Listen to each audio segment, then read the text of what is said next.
नमस्कार, आप देख रहे हैं यूपी की आवाज। मैं हूं आपके साथ मनु तिवारी। आइए रुक करते हैं इस खबर की ओर।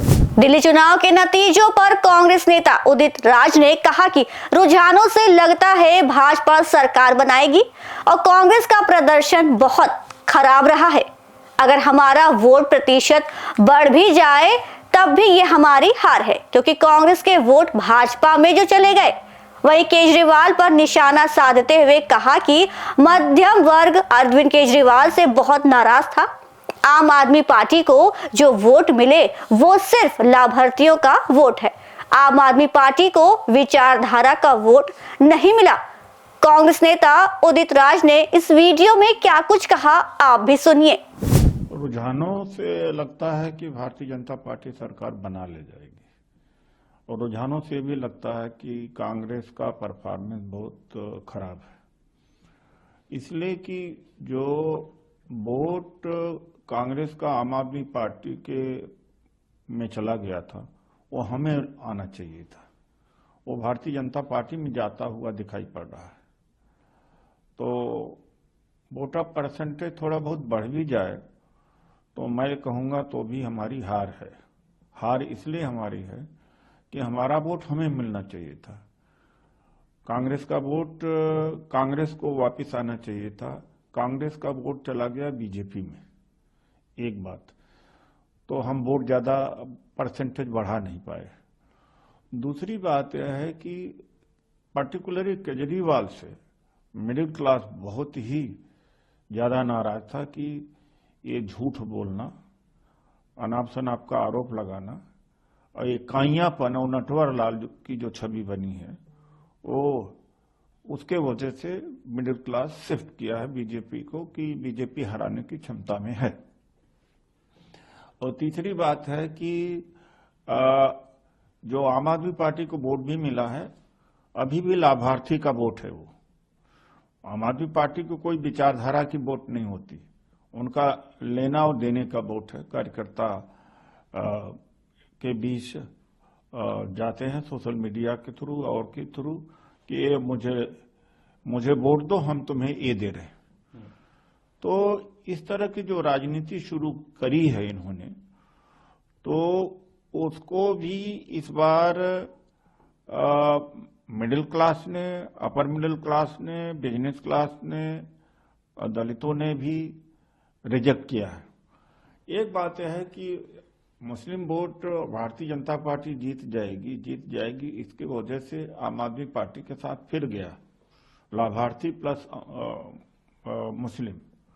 और दलित वोट को हम काट नहीं पाए। वजह क्या है कि जो सोशल जस्टिस के ऊपर हमारी पूरी राजनीति होनी चाहिए थी, लास्ट में जनसभाओं में वो बात तो कही गई लेकिन नीचे नहीं गई। राहुल जी के अलावा या खड़गे जी के अलावा कोई जाकर सोशल जस्टिस की बात ही नहीं करता था। तो हमारा जो प्रचार का तरीका था वो 15 साल 20 साल पुराना ही था और मुद्दे भी उसी तरीके से था कि सड़कें टूटी हुई हैं, नाली खड़ंजे की बात किया, भ्रष्टाचार की बात किया। हम सोशल जस्टिस पर लोगों को शिफ्ट करा नहीं पाए। अगर करा देते तो रिजल्ट बहुत फर्क पड़ता, क्योंकि लोकसभा में जिस आधार पर हम चुनाव लड़े हैं, सोशल जस्टिस पर चुनाव लड़े, संविधान पर चुनाव लड़े, लोकतंत्र पर लड़े, हमें बहुत अच्छा मिला। इस बार न लोकतंत्र बचाने का, न संविधान बचाने का और न ही सामाजिक न्याय पर चुनाव लड़ा गया। अब फ्री बी का मुकाबला एम्पावरमेंट से ही हो सकता, सोशल जस्टिस से हो सकता, हिस्सेदारी और भागीदारी से हो गया। उसी लाइन को कांग्रेस को पकड़ना पड़ेगा आगे अगर इसको बढ़ना पड़े। और हमारे नेता राहुल गांधी जी उसी लाइन पर ले जाना चाहते हैं, लेकिन पार्टी के अंदर जो प्रचारक हैं, जो मिडिल लेवल पर हैं, हायर लेवल पर हैं, ग्राउंड लेवल पर हैं, उनकी ट्रेनिंग की जरूरत है। उन्हें बताना पड़ेगा कि किस वर्गों के पास जाना चाहिए। खासतौर से दलित एम्पावरमेंट कांग्रेस ने किया, तो इस बात को हमें दलित बस्तियों में जाना चाहिए। वो नहीं कि जो बाहर से आए हुए, जो यहाँ के लोकल दलित हैं, वो सेटल्ड हैं, वो पूरे चुनाव को प्रभावित कर देंगे, कांग्रेस को खड़ा कर सकते थे। उनके बीच भी जाना चाहिए था कि आज तक जो भी दिया या एम्पावरमेंट या हिस्सेदारी हुई, सब कांग्रेस की वजह से। सर एक और बड़ी बात वो ये कि उमर अब्दुल्ला ने ट्वीट किया कि आपस में और लड़िए, उसका नतीजा ये दिखाई देता है। हालांकि कांग्रेस के कुछ नेता कह रहे हैं कि सबसे पहले जो ये गठबंधन तोड़ने की बात थी वो आम आदमी पार्टी ने करी, अरविंद केजरीवाल ने। देखिए, उमर अब्दुल्ला वहां जम्मू एंड कश्मीर के से निकल करके बाहर के पॉलिटिक्स करने तो उन्हें समझ में आता है, वहां की पॉलिटिक्स वो कर रहे हैं, यहाँ अलग बात है। उमर अब्दुल्ला जी को क्या पता कि कांग्रेस की केंद्र सरकार को और प्रदेश सरकार को गिराया, कमजोर किया तो बीजेपी आरएसएस से मिलकर के अरविंद केजरीवाल ने ही किया था। तो आज ये दिन देखने को जो मिल रहा है कि बीजेपी केंद्र में है, अरविंद केजरीवाल जी का और अन्ना हजारे और किरण बेदी जैसे लोगों का ही योगदान है, ये अभी तो देखना चाहिए उनको।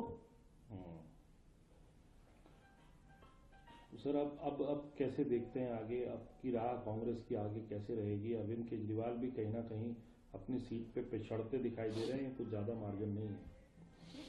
देखिए, ऐसा है, ये बड़ा शुभ हुआ है जो झूठ बोलने का।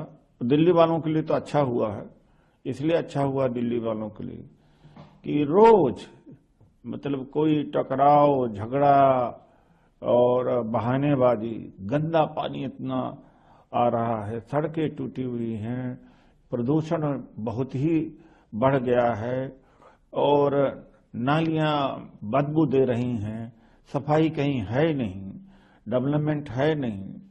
तो भले सैद्धांतिक रूप से हम बीजेपी से बिल्कुल भिन्न हैं और आम आदमी पार्टी के करीबी होंगे अगर देखा जाए तो, लेकिन जनता त्राही त्राही कर रही है। तो इस झूठ से इनको छुटकारा मिल जाए। झूठ, नाटक, ड्रामा और शब्दों का जो युद्ध चलता है, ये सब समाप्त होना चाहिए। हालांकि अच्छा विकल्प नहीं है भारतीय जनता पार्टी, हम जानते हैं। फिलहाल इस खबर में इतना ही। मुझे दीजिए इजाजत। देश दुनिया की ऐसी ही ताजा तरीन खबरों के लिए बने रहिए हमारे साथ और देखते रहिए यूपी की आवाज।